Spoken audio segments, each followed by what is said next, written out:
But I want to talk about Stolen Car because that song does change your life. Malcolm hears it, Yes. and you get a DM from him. Or did you reach out to him? How did it work? His manager. So Q? yes, Q. Cool. Favorite human in the world. I was in Pittsburgh, and I had just put out Arizona in the summer, and I had been failing school for 2.5 years, pretty much. I was failing for 2 years. But you're trying to make mixtapes during this time too? But like trying to use that, like what a lot of people do with college, where you're like trying to just use your time to do other shit. Totally. Like whatever. You're learning how to rap on YouTube? Yes. Well, I was Is that learning real? how to use like Logic. I was learning all that just from YouTube, and how to mix and everything. Like Arizona in the summer, I mixed all of that myself just from YouTube tutorials, which is why it sounds unpurposefully lo-fi. I just didn't know what I was doing. It's the aesthetic, bro. Yeah, it's the aesthetic. And now I'm forever bedroom pop. But yeah. So I was in Pittsburgh, and I was just at a point. I had put that out, and I was like, okay, I'm failing. I have no backup plan if this music thing doesn't work out, and I can't let this like ruin my life. I had no support, and I was like, this is going to like ruin my life. I'm at a stage where I really have to make a decision.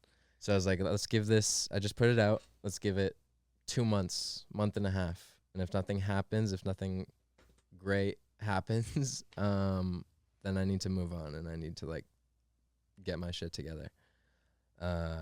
And somewhere in that month and a half, 2 months, Malcolm's manager, Q, had DM'd me, or put it on his story, put Stolen Car on his story. And I DM'd him, and I like flipped. I've been a fan of Q also just because of their show that was on MTV. Like I know all of Malcolm's crew just from that show. And they're fellow Pittsburgh people. Yes, so that's the thing. Like they keep their ears, especially Malcolm, but like they both keep their ears to everything Pittsburgh. And I was like doing shows out there and stuff, and like hitting up venues and asking like who's coming to town, can I open, and opening for just whoever let me, like Little Debbie and like Father and whoever was in Pittsburgh at the time.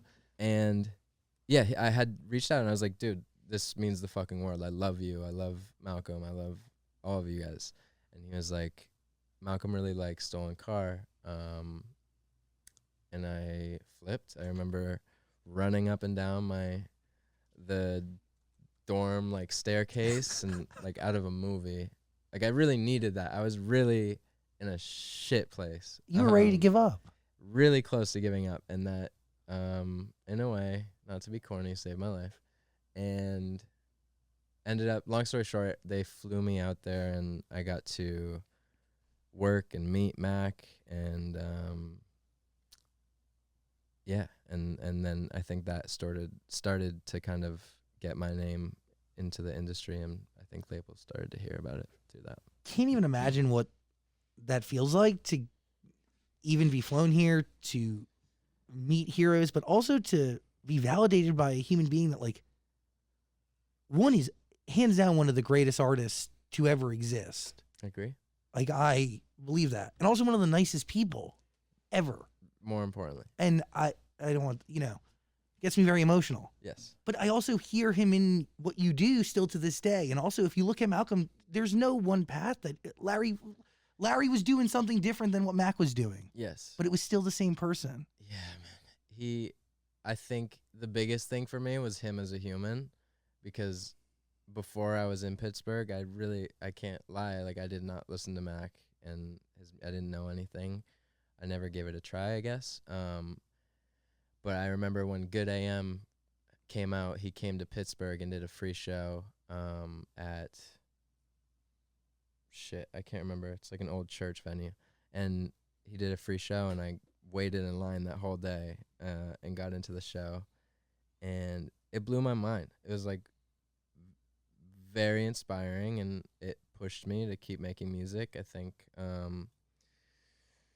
Yeah, and then later it's just like, dude, he's a god. I mean, he's a perfect example of being inspired by 100 different types of music and genres, and not feeling you need to make one thing or fit in a certain mold to No, I mean, please anybody.